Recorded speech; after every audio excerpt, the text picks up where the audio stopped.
minutos, pero la verdad es que estaba desde las 2:30 con problemas de internet. No sé, pensé que podía ser el router, traté de darle internet con el teléfono, tampoco me resultaba. De hecho, alcancé a llamar a la directora de escuela para preguntar qué hacía, y me sugirió incluso si era necesario suspender, pero bueno, finalmente intenté nuevamente darle internet con el teléfono y estoy conectado entonces desde mi dispositivo móvil. Espero no tengamos problemas de estabilidad en la señal. Bueno, si hubiese problemas, muchachos, obviamente vamos a tener que suspender, ¿ya? Denme un segundo, por favor, para iniciar la grabación.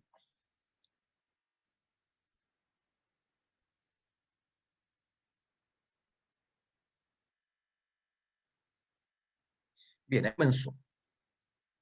Si es que me escuchan con problemas o me ven con problemas, me avisan, ¿ya? Em, la idea es que hoy día, tal y como lo acordamos ayer, trabajemos en dos bloques, ¿ya? Vamos a trabajar desde las 3:30 aproximadamente a las 4:30 o 4:40. Ahí vamos a hacer un break de unos 15 minutos y luego vamos a volver y trabajar aproximadamente hasta eso de las 6:10 de la tarde, sin perjuicio de que les voy a dejar ahí una lectura breve para que ustedes la realicen eh, como trabajo autónomo, considerando que vamos a terminar la clase media hora, 40 minutos antes de lo que corresponde, ¿ya? Según el acuerdo que ayer adoptamos, ¿vale?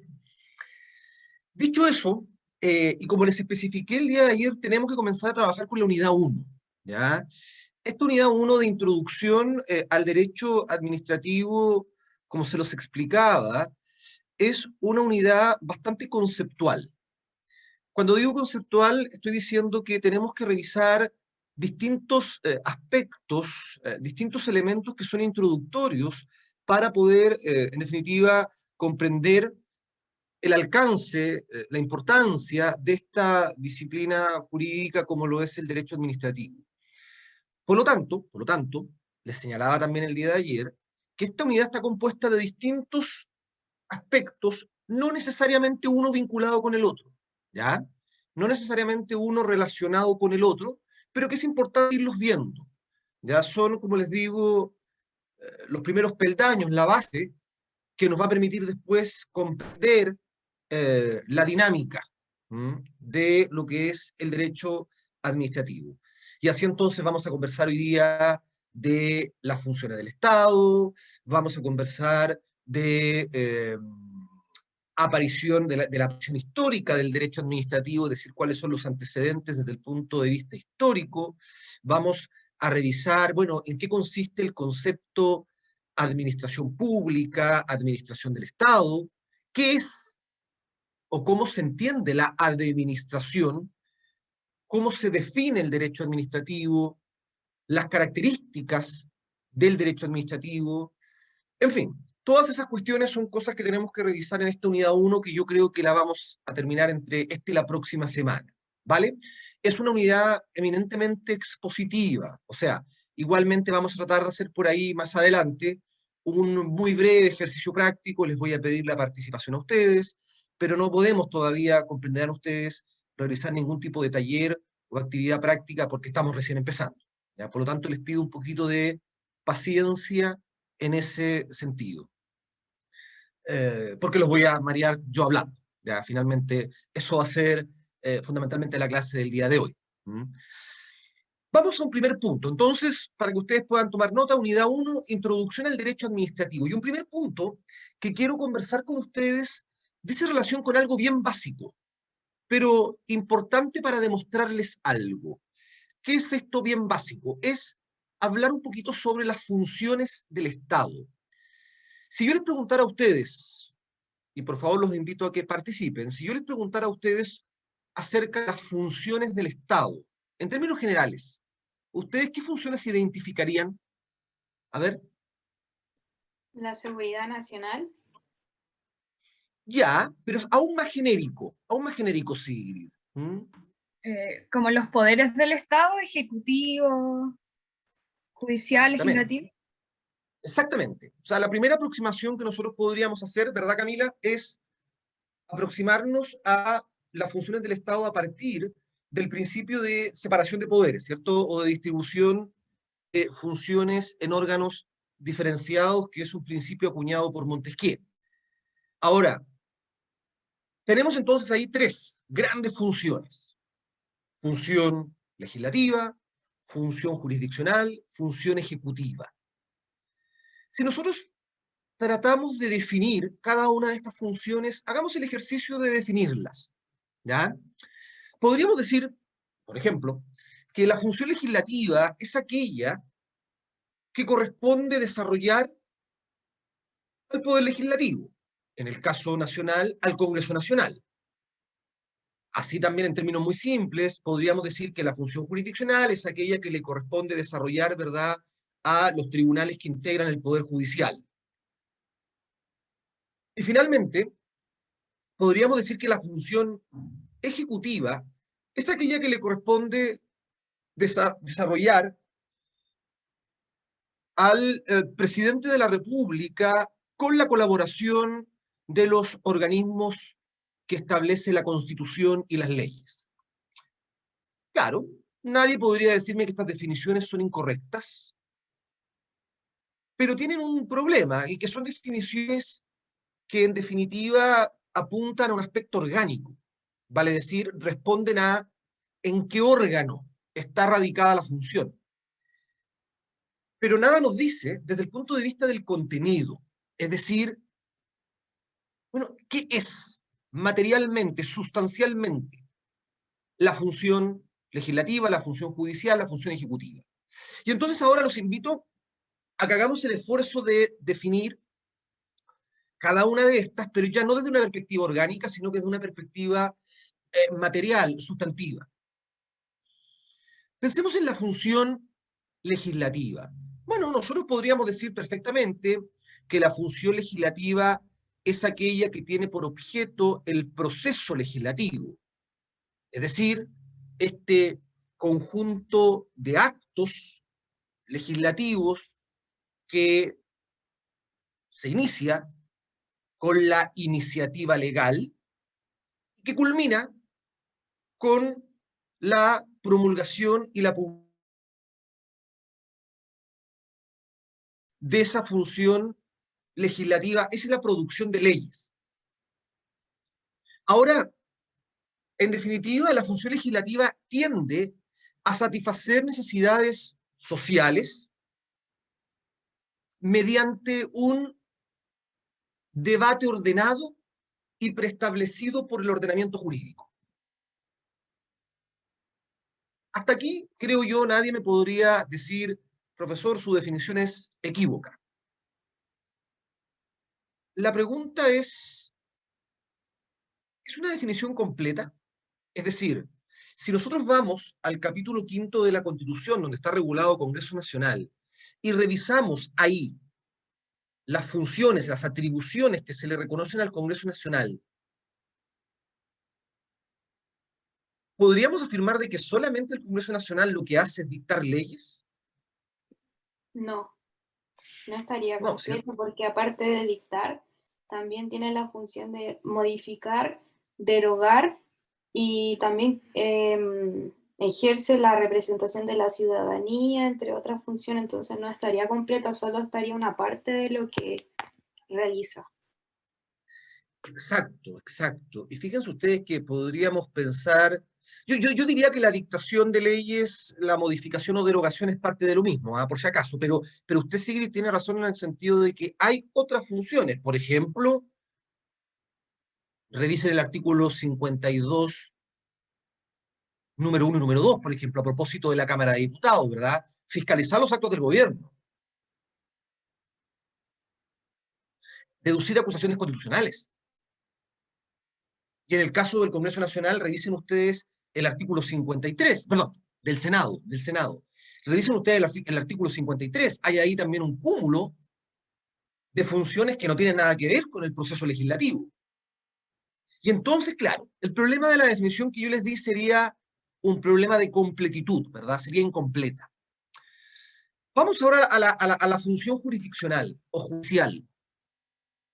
Si la queremos definir desde el punto de vista de su contenido, de su materialidad, podríamos decir, en términos sencillos, ¿verdad?, que es aquella función que tiene por objeto la resolución de controversias de relevancia jurídica entre los particulares y de estos con los organismos del Estado, mediante el efecto de cosa juzgada, es decir, mediante el efecto de fuerza de verdad definitiva, que es lo que produce finalmente la cosa juzgada.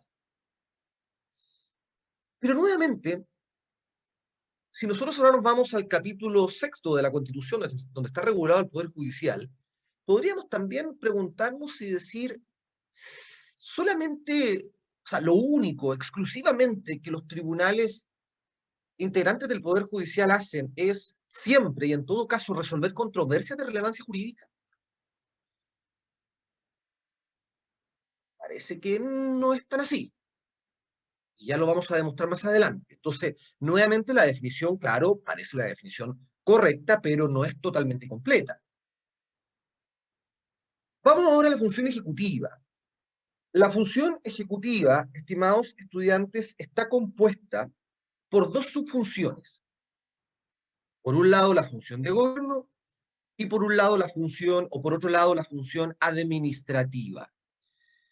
Esto no es un invento mío, ¿eh? De hecho, si ustedes revisan el artículo 24 de la Constitución, ustedes van a ver que ahí, en definitiva, se encomienda al presidente de la República el ejercicio de el gobierno y la administración del Estado, con la colaboración, lógicamente, de los organismos que determina la Constitución y las leyes. Entonces tenemos estas dos subfunciones dentro de la función ejecutiva. Tratemos de definir la función de gobierno muy someramente. Diríamos que la función de gobierno, bueno, es aquella que tiene por objeto fijar, establecer políticas públicas. Es decir, es aquella función conforme a la cual se fijan los grandes lineamientos conforme a los cuales se quiere conducir al Estado y a la sociedad política. Si miramos, en cambio, la función administrativa, o la subfunción administrativa, y nosotros buscamos una definición en libros de constitucional, de derecho constitucional, libros actuales incluso, fíjense ustedes que los constitucionalistas nos entregan una definición que hoy día es bastante cuestionable. Nos dicen que la función administrativa es la función de mera ejecución de la ley. Punto. Esa definición tiene un fundamento histórico que ustedes van a comprender en unos minutos más, cuando veamos el siguiente tema, ¿ya? Pero les digo, y desde ya ustedes podrán pensar y decir, a ver, la administración solamente se dedica a ejecutar leyes, es decir, a dictar reglamentos de ejecución para poder implementar leyes. Claramente es una definición que en la actualidad al menos es totalmente insuficiente. Me atrevería a decirles que incluso incorrecta al hablar de solo mera ejecución de leyes. Entonces veamos una definición un tanto más moderna o más actual. Y la encontramos, de hecho, la podemos extraer de nuestro ordenamiento jurídico. El artículo, a partir del artículo 3º y 28 de la ley 18.575, que es la ley orgánica constitucional de bases generales de la administración del Estado, artículo 3 y 28 de la ley 18.575, nos permiten definir la función administrativa como aquella que tiene por objeto satisfacer necesidades colectivas de manera permanente, regular y continua. Satisfacción de necesidades colectivas de manera permanente, regular y continua. Ahora, ¿es una definición exacta? La verdad es que no. Y entonces fíjense, por favor, en lo que les voy a señalar a continuación. Tenemos un problema. La doctrina ha fracasado en su intento por definir de manera precisa, delimitada, acotada, cada una de las funciones del Estado como actividades estatales. ¿Por qué? Porque hay ciertos puntos de contacto en que la naturaleza de la función pasa a confundirse con otra. Pensemos, ¿qué función le entregamos, qué función o atribución le entregamos al Congreso Nacional que se parece mucho a una función propiamente judicial? A ver, ¿qué función o atribución tiene el Congreso Nacional, el poder legislativo en Chile, pero que se parece mucho, mucho a una función judicial? Los juicios políticos. Ya, bien, Nicole. El mal llamado en Chile juicio político, porque en realidad de verdad es propio de los parlamentarismos, pero se le denomina por algunos juicio político, en definitiva la acusación constitucional, ¿cierto? Donde la Cámara de Diputados, conforme al artículo 52, número 2 de la Constitución, acusa, y el Senado, conforme al artículo 53, número 1, resuelve esa acusación. Tiene que ver eso con la producción de leyes, no tiene nada que ver, ¿verdad? Y entonces fíjense cómo se nos confunde ahí la función legislativa con la función judicial. ¿Y qué función o atribución tiene el Congreso Nacional que se parece mucho a una función netamente administrativa? Y aquí voy a ayudar porque va a ser un poco más difícil o alguien se atreve. La de dictar reglamento, profesor. Muy bien, Luis. Súper bien. Exactamente, ¿verdad? La Constitución autoriza tanto a la Cámara de Diputados como al Senado para dictar sus propios reglamentos de funcionamiento interno. Alguien me dirá, sí, profesor, pero un reglamento se parece bastante a una ley. Pero ojo, quien tiene radicada constitucionalmente la potestad reglamentaria es el presidente de la República, es el Ejecutivo. Por lo tanto, ahí, el ejercicio de esa atribución se parece mucho, ¿verdad?, a una función propiamente ejecutiva o administrativa. Vamos ahora al Poder Judicial, a la función jurisdiccional. ¿Qué atribución tienen nuestros tribunales de justicia que se parece mucho, pero mucho a una función propiamente legislativa ahora? Cuando hacen los autos acordados. Exactamente, Nicole, muy bien. Cuando las tribunales superiores de justicia, es decir, Corte Suprema, Corte de Apelaciones, ¿verdad?, dictan un auto acordado. Ahí no hay ninguna resolución de controversia jurídica, ¿verdad? Hay una regulación, está siendo dictada por un tribunal. ¿Qué función o atribución le corresponde a nuestros tribunales y que se parece mucho a una función propiamente administrativa? ¿A alguien se le ocurre? Cuando hay que nombrar a un ministro, por ejemplo, de la Corte Suprema o Corte de Apelaciones, ¿qué es lo que hace la Corte Suprema? La conformación de la terna, profe. Exactamente, de las ternas y de las quinas, ¿verdad? Según si es ministro de Corte de Apelaciones o ministro de Corte Suprema. La conformación de una quina, de una terna, eso tampoco es resolución de asuntos controvertidos, sino que es una función puramente administrativa. Bueno, y finalmente vámonos a la función administrativa, o a la ejecutiva, da lo mismo para estos efectos. ¿Qué función ahora que está radicada entonces en el Ejecutivo se parece mucho a una función legislativa? Ya adelante lo dijo don Luis, no, alguien lo comentó adelante, me parece. ¿Mm? La potestad reglamentaria, por favor. Exactamente, Ítalo, muy bien. Exactamente. El ejercicio de la potestad reglamentaria, ya sea autónoma o ya sea de ejecución, se parece mucho a la función legislativa. ¿Y qué función del Ejecutivo o de la Administración también se parece mucho ahora a la función jurisdiccional? ¿A alguien se le ocurre?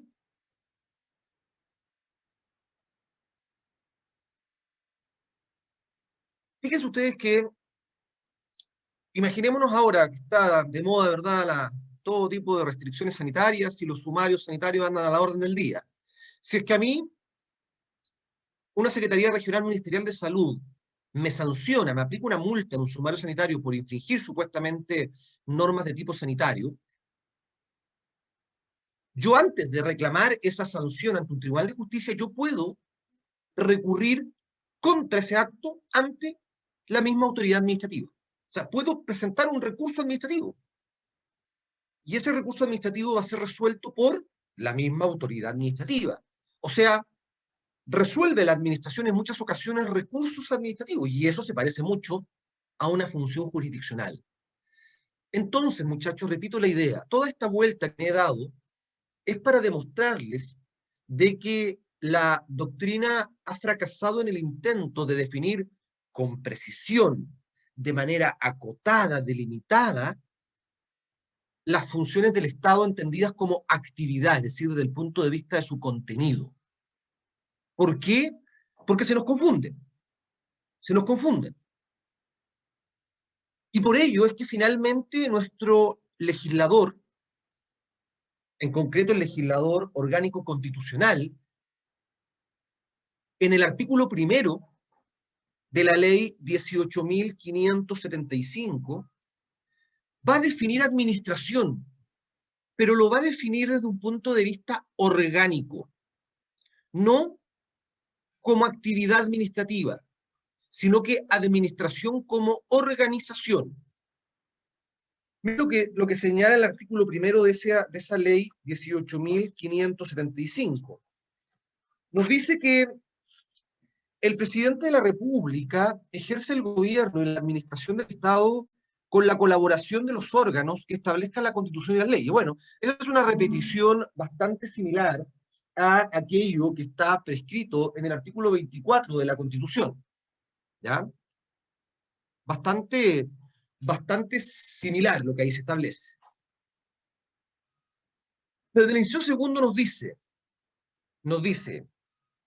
la administración del Estado estará constituida por, ojo, ahora la va a definir, estará constituida por ministerios, intendencias, gobernaciones y otros órganos y servicios públicos creados para el cumplimiento de la función administrativa, incluidos Contraloría General de la República, Banco Central, Fuerzas Armadas y Fuerzas de Orden y Seguridad Pública, gobiernos regionales, municipalidades y empresas públicas creadas por ley. ¿Se dan cuenta cómo el legislador entonces omite, por la imposibilidad de definir administración como actividad, omite esa definición y finalmente termina definiéndola de manera orgánica, diciendo, mire, la administración del Estado está constituida por Ministerio, Intendencia, Gobernación, etc. Ahora, ¿por qué se produce esta imposibilidad? Por un lado, esta imposibilidad de definir, digo, las funciones desde el punto de vista de su contenido con precisión. Bueno, por un lado, muchachos, porque en el proceso de tránsito desde los estados absolutistas, de las monarquías absolutas, al estado moderno constitucional, al monarca se le fueron desprendiendo sus atribuciones de a poco. Primero fue la función judicial, luego fue la función legislativa, y entonces aquello que le queda al administrador, aquello que le queda en sus manos, es finalmente lo que podríamos denominar como actividad administrativa. O sea, diríamos como una cuestión subsidiaria, ¿verdad? Y por otro lado, el otro hecho es que en definitiva el principio de separación de poderes que en su minuto Montesquieu plantea en términos muy rígidos, como si cada poder del Estado fueran compartimentos estancos donde no hay ninguna relación entre ellos, obviamente con el tiempo ha evolucionado. Y por eso hoy día se habla más bien de una distribución de funciones en órganos diferenciados. Porque hay interrelación entre los poderes del Estado. Yo creo que es eso finalmente lo que lleva a que sea imposible dar una definición precisa desde el punto de vista de la función como actividad estatal. ¿Queda claro lo que acabo de explicar? ¿Hay alguna duda, alguna consulta?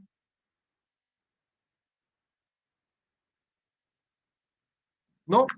Vuestro silencio me indica que no, parece. ¿Ya? Muy bien. Vamos ahora, estimados alumnos, a un segundo punto. Y ese segundo punto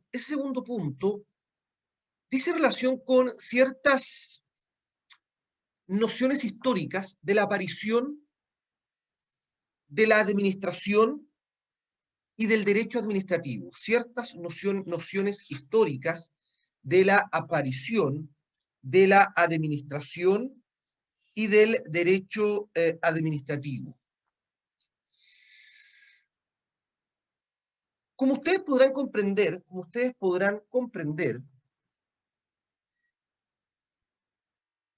el derecho administrativo, así como la administración del Estado, no es una cuestión que haya surgido naturalmente, me explico. No es que la noción de derecho administrativo haya acompañado al Estado desde sus orígenes. Algunos autores estiman que la noción de Estado que nosotros hoy día conocemos, esta noción que hoy día conocemos de Estado se empezó a perfilar por ahí en el siglo XVI, ¿ya? Por ahí en el siglo XVI. Y entonces, se nos va a decir que el derecho administrativo es un producto histórico. Es decir, el derecho administrativo surge producto de un proceso histórico, después de ciertos hitos. Comprenderán ustedes que bajo las monarquías absolutas, bajo los estados de policía, no existía derecho administrativo ni tampoco tenía sentido que existiera. Piensen ustedes que si yo como monarca, como autoridad, tengo en mis manos todas estas funciones de las que nosotros hablábamos recién, ¿qué sentido tiene la existencia de una regulación que me limite, que me autolimite en el ejercicio de mis facultades si yo tengo todo en mis manos? Soy legislador, soy juez, soy administrador. Por lo tanto, entonces, el derecho administrativo surge a partir de dos grandes hitos históricos. Por un lado, la Revolución Francesa, y por el otro, la Revolución Norteamericana. De hecho, el profesor Rolando Pantoja, profesor de Derecho Administrativo fallecido hace pocos años, estima que desde el punto de vista del derecho comparado, es posible situar el nacimiento del derecho administrativo más o menos en el año 1800. Esto con el nacimiento del Estado moderno constitucional. Es decir, cuando se encumbra este principio de separación de poderes y se distribuye, ¿verdad?, en poder legislativo, poder judicial, poder ejecutivo, bueno, ahí, ¿verdad?, se concibe el nacimiento del derecho administrativo. No obstante, desde el punto de vista del derecho comparado, y siempre en perspectiva histórica, tenemos dos corrientes muy distintas. Una corriente que es la corriente francesa y otra que es la corriente alemana. ¿En qué sentido distintas? Los franceses, fíjense ustedes, los franceses van a articular a la administración del Estado precisamente como la definía adelante, a propósito de los profesores de Derecho Constitucional, definición que criticábamos, ¿verdad? Pero aquí está el fundamento histórico. La va a definir esta corriente francesa como una función de mera ejecución de la ley. Ahí está el fundamento de la definición que yo les daba adelante y que criticaba. Ahora, ¿por qué los franceses van a entender a la administración como una función de mera ejecución de la ley? Bueno, porque habían tenido, ¿verdad?, el gobierno del terror en Francia, con todo el trauma que aquello significó, y por lo tanto hubo un importante esfuerzo en derrocar a la monarquía absoluta. Y entonces, ¿qué es lo que quiero? O sea, primero le tengo temor al gobernante. Por lo tanto, lo quiero dejar reducido a la mínima expresión, al mínimo esencial, necesario. Usted solamente va a ser un mero ejecutor de leyes. Así circunscribo sus atribuciones, las limito. Y además, el derecho administrativo se va a articular sobre la base fundamentalmente del reconocimiento de acciones de reclamación contra el poder público. Por ejemplo, la acción de plena jurisdicción, la acción por exceso de poder, en fin, que son acciones jurisdiccionales que se reconocen en el derecho administrativo francés con el objeto, con la finalidad, como les digo, de que los particulares, cuando se sientan afectados en sus derechos por decisiones de organismos públicos, digamos, del monarca, puedan reclamar ante los tribunales para tutelar sus derechos. Eso va a ser la corriente francesa en cuanto a cómo va a concebir en su origen, la administración del Estado por un lado y el derecho administrativo por el otro. Pero en paralelo, fíjense ustedes, tenemos la corriente alemana. La corriente alemana, que a través de la escuela de la pandectística, que es una escuela de dogmática jurídica, la escuela de la pandectística, va a concebir a la administración del Estado de una manera totalmente distinta a como lo hacían los franceses. Y los alemanes van a entender que la administración del Estado no es ni más ni menos que el quehacer del Estado, el quehacer del Estado. Y ese quehacer del Estado, estiman los alemanes, no puede de ninguna manera estar limitado solo a la mera ejecución de la ley. ¿Por qué?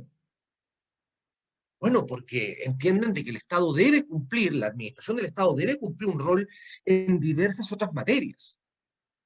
Salud, educación, obras públicas, etcétera. Y por lo tanto, entonces van a entender a la administración y van a entender a partir de ello el derecho administrativo de una manera totalmente distinta. No puede entenderse a la administración como reducida a la mera ejecución de la ley, porque es evidente, ¿verdad?, que requiere o se requiere que intervenga en otros ámbitos de actuación. Si ustedes lo miran ahora en la actualidad y nos preguntamos, bueno, ¿qué postura terminó imponiéndose, qué corriente terminó imponiéndose en la práctica? Yo creo que no es difícil de responder, ¿verdad? Obviamente, la corriente alemana, es cosa de mirar por la ventana y ver hoy día, ¿verdad?, los múltiples y numerosos ámbitos en los cuales la administración del Estado tiene competencia, en los cuales actúa, ¿cierto? ¿Y qué ha ocurrido en Chile? Vengámonos un poquito al plano nacional desde el punto de vista del desarrollo y evolución del derecho administrativo. En Chile el derecho administrativo, muchachos, ha sido impulsado fundamentalmente por la doctrina nacional, desde don Santiago Prado en adelante, que es considerado el primer profesor chileno de derecho administrativo, y también ha sido impulsado su desarrollo a través de la jurisprudencia administrativa, en un primer momento del Tribunal de Cuentas, actualmente llamada Contraloría General de la República. ¿Ok? A través de estos dos actores, doctrina y Tribunal de Cuentas, actualmente Contraloría General de la República, es que se ha dado el impulso al desarrollo de nuestro derecho administrativo nacional. Alguien deberá pensar y decir, bueno, ¿y qué pasa con los tribunales de justicia? La verdad, muchachos, que claro, han contribuido, sí, pero esa contribución, fíjense ustedes, no ha sido todo lo valiosa o todo lo potente que hubiese sido deseable, esperable. ¿Por qué? Por un motivo muy simple, por la inexistencia de tribunales contencioso administrativos, es decir, de tribunales especializados en el conocimiento de las contiendas o de los conflictos entre la administración y nosotros, los administrados. Fíjense ustedes que algunos autores creen ver en la Constitución de 1833,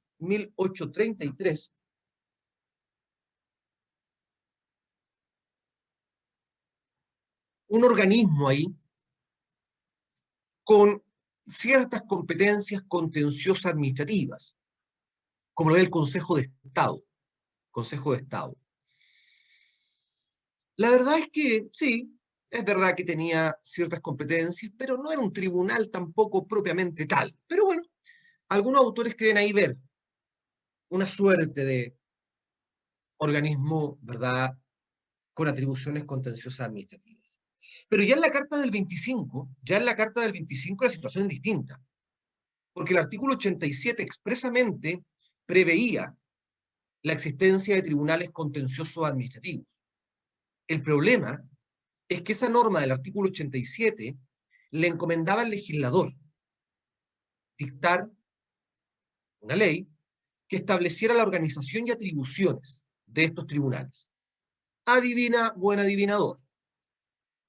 Esa ley nunca fue dictada, nunca fue dictada. Y por lo tanto, en la práctica, ese artículo 87 quedó como una norma programática más de la Carta del 25. Es decir, una norma que no tuvo nunca aplicación, nunca se implementaron estos tribunales a lo largo de la vigencia de la Carta del 25. Ahora, ¿generó esto algún efecto práctico, algún problema práctico concreto? Sí, claro que sí. ¿Cuál fue ese problema? Bueno, el problema es que durante prácticamente 2 a 3 décadas, bajo la vigencia de la Carta del 25, la defensa fiscal, es decir, la defensa del Estado, cuando los administrados demandaban a la administración, la defensa del Estado, la defensa fiscal, oponía la excepción de falta de jurisdicción y de incompetencia. ¿Por qué dirán ustedes? Bueno, porque ustedes comprenderán que si no habían tribunales contenciosos administrativos, tenía que presentarse la demanda ante un tribunal ordinario, juzgado de letra civil, ¿verdad? Y entonces, ¿qué es lo que hacía la defensa fiscal?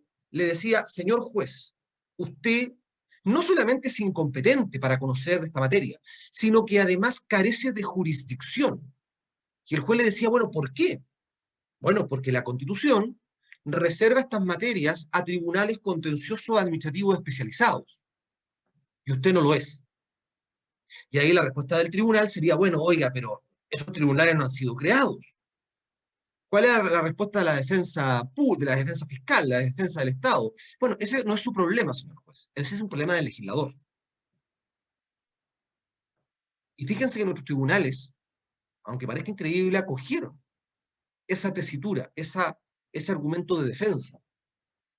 Lo que imagínense ustedes lo que significaba, o sea, la indefensión absoluta de los administrados frente al quehacer, a la actividad de la administración del Estado.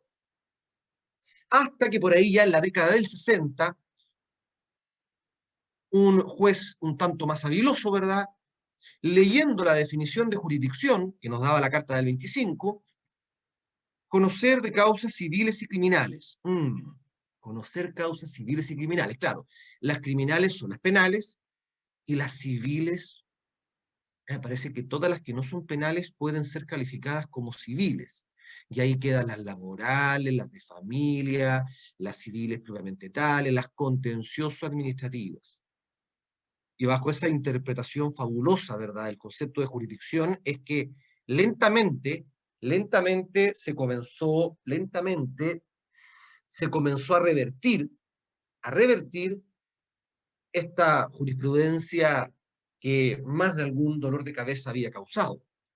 Y fíjense ustedes que en esta situación llegamos a la Comisión de Estudios de la Nueva Constitución, donde se debate y se discute acerca de si es que en el nuevo texto constitucional es o no es necesario, si es o no es importante reconocer los tribunales contenciosos administrativos.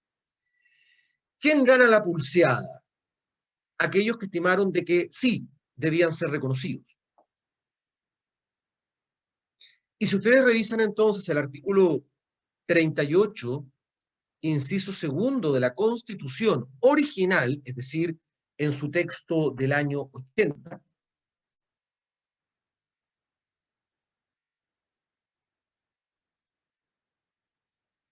se señalaba lo siguiente: toda persona lesionada en sus derechos por los organismos de la administración del Estado, de las municipalidades, podrá reclamar ante los tribunales contencioso-administrativos que determine la ley. Adivinen, llegamos al año 89, donde se lleva a cabo la primera gran reforma a la Constitución del 80, y los tribunales contenciosos administrativos brillaban por su ausencia. O sea, el legislador no había creado nada. Y por lo tanto, en esa gran reforma del año 89, se deroga la mención a los tribunales contenciosos administrativos y el precepto pasa a quedar redactado como lo está actualmente. Toda persona que sea lesionada en sus derechos por los organismos de la administración o de las municipalidades podrá reclamar ante los tribunales que determine la ley. Es decir, se le deja en la Constitución vigente, y ya desde el año 89 en adelante, se le deja entregado al legislador la definición de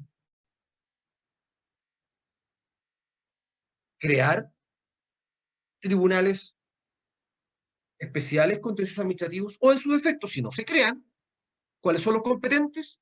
Los tribunales ordinarios del Poder Judicial, o sea, Juzgado de Letra Civil, Corte de Apelaciones, Corte Suprema. Alguien dirá, bueno, ¿cuál es el problema de eso? El problema, muchachos, es que, claro, un juez civil o un ministro de corte sabrá de derecho civil, supongamos. Yo creo que sí, ¿verdad? Pero, ¿sabrá de derecho administrativo? Dudoso. Dudoso, y es razonable dudarlo, porque en definitiva ese juez tuvo un año de derecho administrativo en la universidad y después nunca más lo vio tampoco. Y por lo tanto, entonces, con esa carencia de especialización, es natural que dudemos de la respuesta jurisdiccional que un tribunal común ordinario nos va a dar frente a un conflicto especializado. Alguien estará pensando, profesor, pero ya, si el derecho administrativo tampoco es para tanto. Fíjense ustedes, muchachos, que dentro del derecho administrativo, ustedes lo que estudian aquí en este año es derecho administrativo general. De aquí, de lo que vamos a hablar durante el año, surgen un sinnúmero de otras, yo les diría, subdisciplinas del derecho administrativo. ¿Han escuchado hablar del derecho de aguas? Bueno, eso es derecho administrativo. Especial, derecho de aguas, pero es derecho administrativo, la base está acá. ¿Han escuchado hablar del derecho ambiental? Lo mismo. Derecho minero, lo mismo. Derecho de las telecomunicaciones, lo mismo. Derecho de la energía, lo mismo. Etcétera, etcétera, etcétera.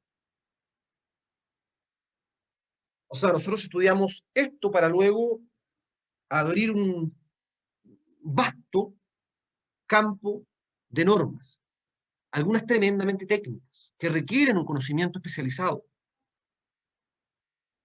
Ahora, ¿qué pasó del año 89 en adelante? Yo les diría que ya en el año 2000 comienza el legislador a crear pequeños tribunales contenciosos administrativos con una competencia muy delimitada, muy específica. Así aparecen, por ejemplo, los tribunales tributarios y aduaneros.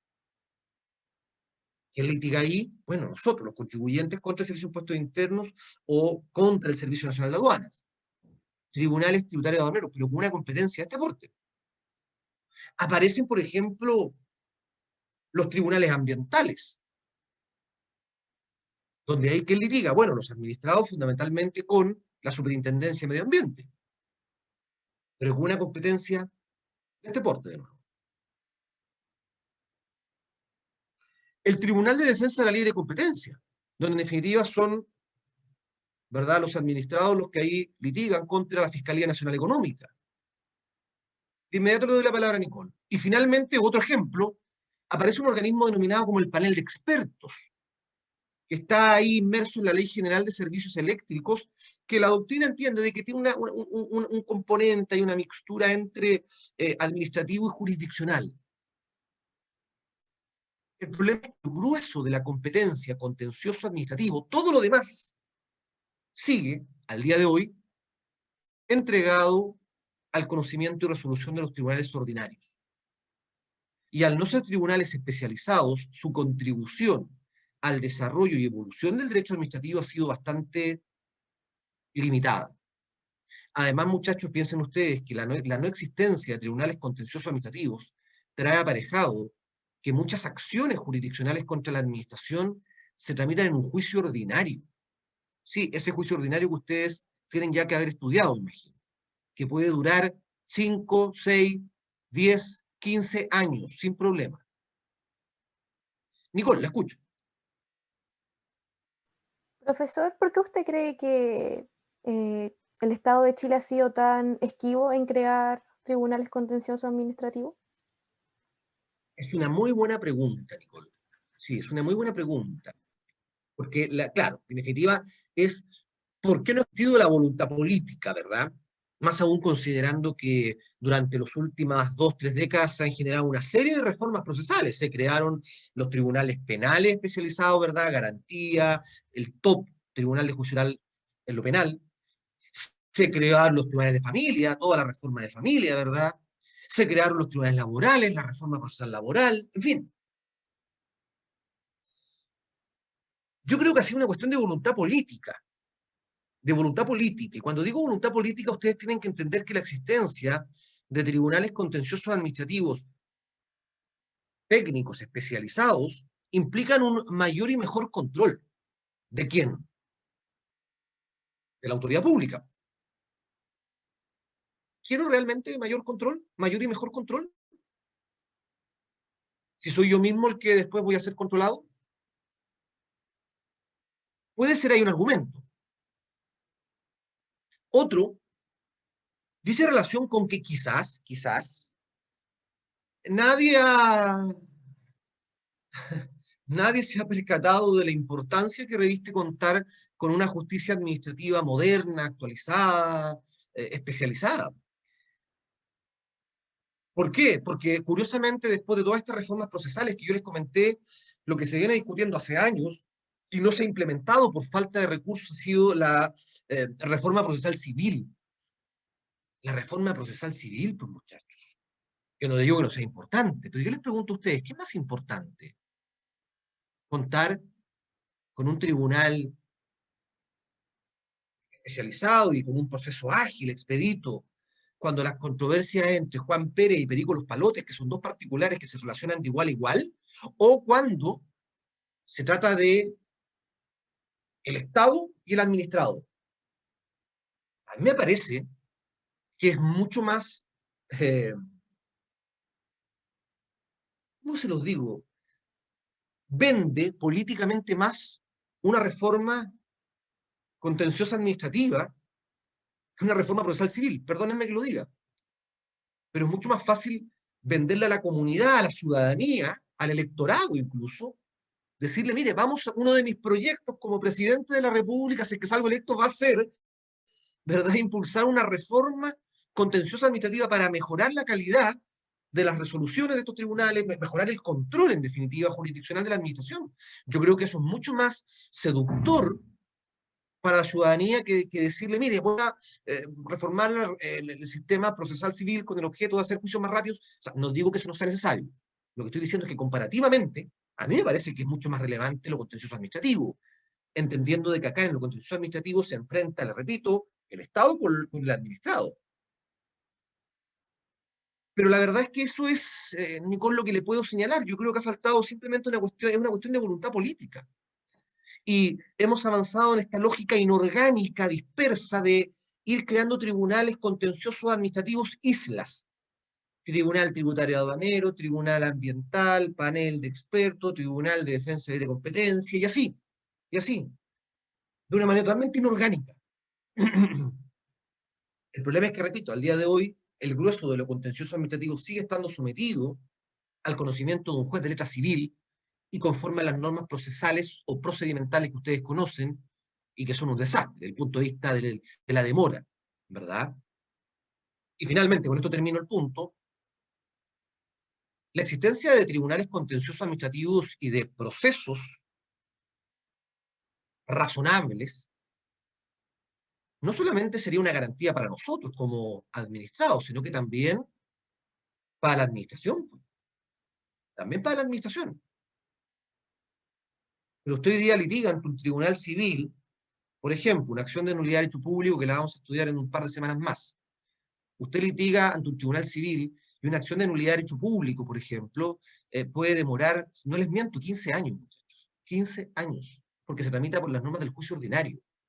Y en la mayoría de los casos usted litiga como contraparte con el Consejo de Defensa del Estado. Y el Consejo de Defensa del Estado es un litigante privilegiado. Todo lo incidenta, todo lo dilata, y así van pasando años, años, años y años. Ese es el contexto. ¿Alguna duda, alguna consulta respecto a este punto? Gracias a usted, Nicole, por la consulta. ¿Alguna duda, alguna consulta, observación, reclamo? ¿No? Vamos a un último punto antes de Yo hacer tengo el una break. consulta, profe. Perdón, Isabel, adelante. Sobre si haciendo una nueva constitución eso se podría mejorar. Interesante pregunta. La verdad, le voy a dar mi opinión, ¿ah? Yo creo que es intrascendente una nueva constitución para efectos de crear la judicatura contenciosa administrativa. Si usted mira la constitución actual, bajo la actual redacción del artículo 38, inciso segundo, se dice los tribunales que determinen la ley. Es decir, el legislador tiene manga ancha para, si lo quiere, si existe la voluntad política, obviamente, crear, constituir esta estructura jurisdiccional especializada. Y no se ha hecho. Por lo tanto, contemplar nuevamente los tribunales contenciosos administrativos a nivel constitucional, expresamente, asumiendo que a partir de ello realmente se van a implementar, ya le expliqué lo que pasó con la Carta del 25, ¿verdad? Y le expliqué lo que pasó los primeros 9 años de vigencia de la Carta del 80, que nunca se implementaron, por lo tanto, no hay ninguna garantía en ello. Cami nos dice, ¿no será más bien un problema de recursos? Sí, claro. Sí puede haber un problema de recursos, Cami, pero el punto es, la reforma procesal civil no tiene problemas de recursos. No lo hubo tampoco para la reforma procesal penal, tampoco para la reforma procesal laboral, tampoco para la reforma procesal de familia, tampoco para la creación de estos tribunales contenciosos administrativos islas, con competencias muy pequeñitas. Entonces, tengo mis dudas de que sea un tema de recursos. Repito, yo creo que es un tema de voluntad política. De hecho, Sebastián dice algo que es muy cierto. Nos dice, profe, ¿y estos tribunales islas no serían más caros que mantener un tribunal contencioso administrativo? Bueno, fíjense que alguna vez, me acuerdo ya hace unos 2 o 3 años, en un conversatorio que se dio en la Universidad Diego Portales, donde también hago clases, les he contado, me acuerdo que estaba en aquel entonces, en ese panel, bueno, estaba Jorge Bermúdez, actual Contralor General de la República, en ese momento era profesor, simplemente de la Universidad Católica de Valparaíso. Y estaba también Raúl Letelier. Raúl Letelier es profesor de la Universidad de Chile y actualmente es consejero del Consejo de Defensa del Estado. Y me acuerdo que uno de los temas que se planteó en este conversatorio era justamente, bueno, frente a una nueva constitución, ¿se debieran reconocer los tribunales contenciosos administrativos? Y la verdad es que, a propósito de lo que Sebastián pregunta ahí en el chat, yo le formulé la pregunta a Raúl Letelier para escuchar la respuesta, digamos, de este colega en cuanto a ese punto.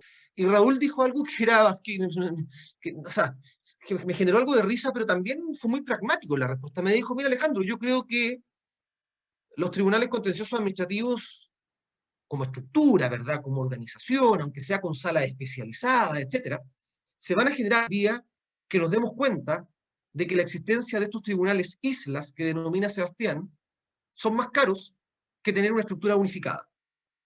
O sea, cuando nos demos cuenta que nos sale más caro financiar este sistema inorgánico, ahí posiblemente lleguemos a hacer una judicatura contenciosa administrativa ordenada, estructurada.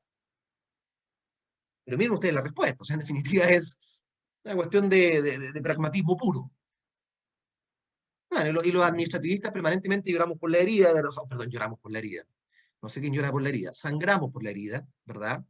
En cuanto a la inexistencia de esos tribunales.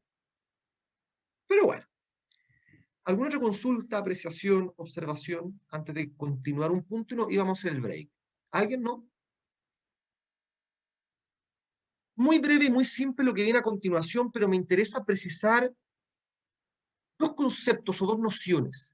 Muchas veces ustedes habrán escuchado hablar de administración del Estado y de administración pública. ¿Son lo mismo? ¿Son conceptos distintos? ¿Cómo surge uno? ¿Cómo surge el otro? Bueno, eso es lo que les voy a tratar de explicar ahora. Fíjense ustedes que la Constitución del 25, en su texto, en sus disposiciones, nos ofrecía una suerte de mapa organizacional muy general de la administración. Y nos decía lo siguiente, de hecho, saben que el artículo ustedes lo tienen en el apunte, denme un segundo para buscarlo. Decía lo siguiente,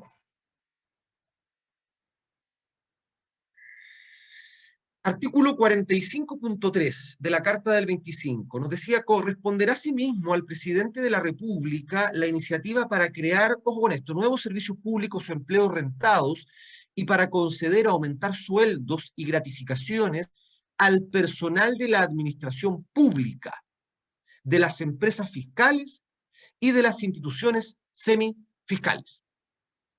¿Se fijan?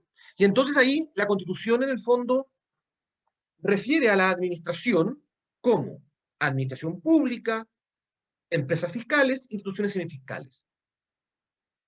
¿Y qué se entendía por la Constitución del 25 como administración pública? Bueno, se entendía organismos administrativos fiscales, es decir, aquellos que carecen de personalidad jurídica propia, carecen de patrimonio propio y que actúan con la personalidad jurídica y el patrimonio del fisco de Chile.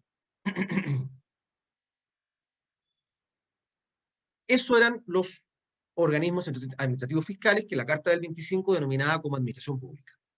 Las empresas fiscales, por su parte, eran organismos administrativos con personalidad jurídica propia y con patrimonio propio atribuido por ley, y que desarrollaban una actividad comercial, industrial o de servicio.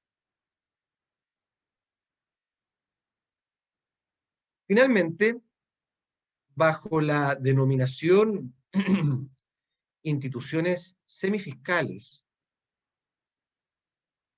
se aludía a organismos con personalidad jurídica propia, con patrimonio propio, atribuidos por ley, pero que desarrollaban funciones de carácter más bien social, cultural. Ejemplo, entonces, de administración pública tenemos los ministerios. Son organismos fiscales. Ejemplo de empresas públicas. Bueno, Correos de Chile, por ejemplo, o EFE, Empresa de Ferrocarriles del Estado, o ENAP, Empresa Nacional del Petróleo, etc.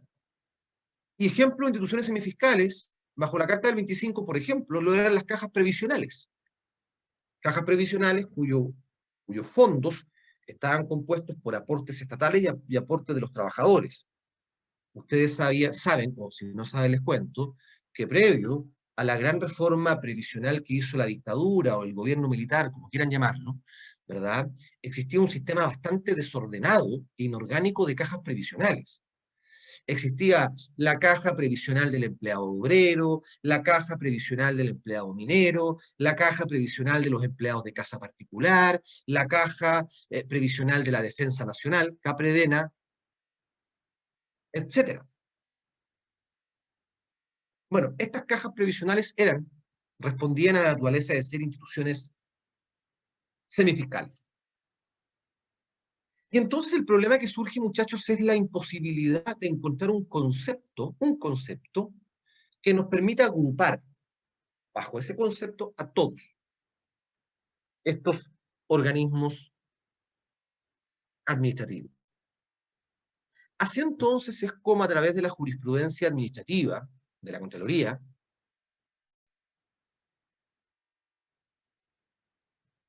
surge el concepto de administración del Estado.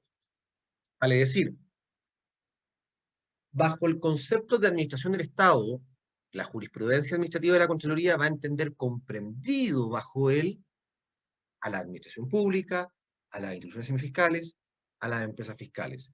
Alguien me podría preguntar, profesor, ¿y por qué no se utilizó el concepto de administración pública para designarlos a todos? Bueno, porque no se podía, porque la Constitución, ¿verdad?, el 25 le daba un alcance determinado a ese concepto, ¿verdad? Y así surge la voz de administración del Estado. De hecho, fíjense que yo en el apunte, que ustedes van a poder revisar después, les señalo el dictamen, ¿ah? Año 1960, dictamen 50.423. ¿Qué nos dice la Contraloría? Nos dice, mire, no son sinónimos administración pública y administración del Estado. El término administración pública es específico, comprende a los servicios fiscales, o sea, a aquellos dependientes directamente del Poder Central y que actúan con la personalidad jurídica del fisco, lo que les explicaba recién. El término administración del Estado, en cambio, anotó, es un término genérico, que comprenda todos los servicios mediante los cuales el presidente de la República cumple con la función de administrar el Estado, que la Constitución Política le encomienda. De esta manera, dentro de este concepto quedan comprendidos servicios fiscales, semifiscales y empresas del Estado. ¿Se dan cuenta? Pues bien, tenemos un problema. Y es que cuando se dicta la Constitución del 80,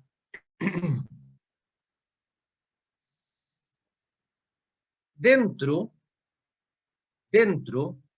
del capítulo cuarto,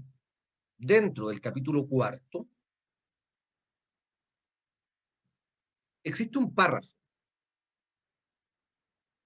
Ese párrafo, que ustedes pueden identificarlo dentro del capítulo cuarto de gobierno, es el párrafo de bases generales de la administración del Estado. Fíjense lo que dice, bases generales de la administración del Estado. O sea, todo parece indicar que en ese párrafo se va a hacer alusión, ¿verdad?, a las bases generales de toda la administración. Pero el artículo 38, inciso primero de la Constitución, señala: una ley orgánica constitucional regulará la organización básica de la administración pública. Chuta, el título dice bases generales de la administración del Estado, pero luego el artículo 38, que está dentro de ese párrafo, encomienda a una ley orgánica constitucional regular solo la administración pública, solo las bases de la administración pública. Y entonces el resto de la administración queda regulada en sus bases por ley común. Bueno, esto lleva a que cuando se dicta la ley 18.575, que es la ley orgánica constitucional, ¿verdad?, que establece las bases de la administración, es decir, es esa ley que se dicta por mandato del artículo 38, inciso primero de la Constitución, esa ley va a utilizar ambos conceptos, administración del Estado y administración pública. Utiliza mayoritariamente, eso sí, el concepto de administración del Estado, pero utiliza ambos conceptos. Y así entonces, el año 86, esa ley orgánica constitucional se va a control preventivo obligatorio de constitucionalidad ante el Tribunal Constitucional. Y el Tribunal Constitucional va a sancionar la sinonimia, equivalencia de ambos conceptos. Porque el Tribunal Constitucional dice, no tiene lógica que solamente una parte de la administración pública, quede regulada por ley orgánica constitucional y el resto de la administración quede sometida en sus bases a regulación por ley común. No es lógico. Y entonces debemos entender que el constituyente utilizó ambos conceptos en su sentido más amplio y genérico. También en el apunte tienen ustedes ahí un extracto del fallo del Tribunal Constitucional, que es el rol 39 del año 86. Miren lo que dice. Comillas, a juicio del Tribunal Constitucional, el artículo 38 de la Carta Fundamental emplea ambas expresiones como sinónimas y en su sentido más amplio y genérico, porque no resulta justificado pensar que el constituyente encargara una ley orgánica constitucional la regulación de la organización básica de solo una parte o sector de la administración del Estado y excluyera a otra, ya que la razón para entregar esta materia a una ley de este rango es la misma en uno y otro caso, no resultando lógico entonces, en términos generales, someterlas a normas legales de distinta naturaleza, ávida consideración que donde existe la misma razón, debe existir la misma disposición. ¿Se dan cuenta? Y hoy día entonces debemos entender que ambos conceptos son equivalentes, que ambos conceptos son sinónimos, a partir de lo sentenciado por el Tribunal Constitucional. ¿Alguna duda, alguna consulta de este punto? ¿No? Bien. Vamos a hacer el break, ¿ya? Tengo las 16:41. Ya, volvamos a las 17. Ya a las 17 horas nos volvemos a conectar para hacer nuestro segundo bloque, ¿vale? Nos vemos en unos minutos.